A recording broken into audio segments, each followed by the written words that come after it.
Kung hindi mo babaguhin yung ganyang ugali mo, baka mapagod ako.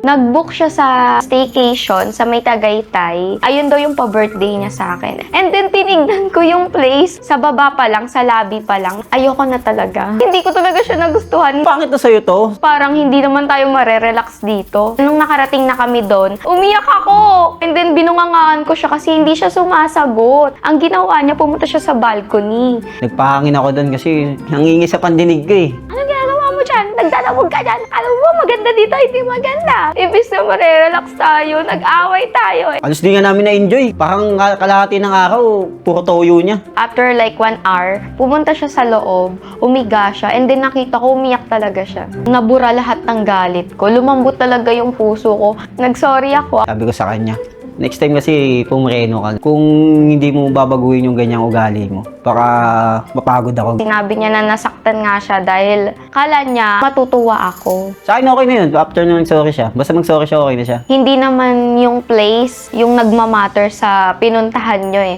Yung nagmamatter is yung magkasama kayong dalawa.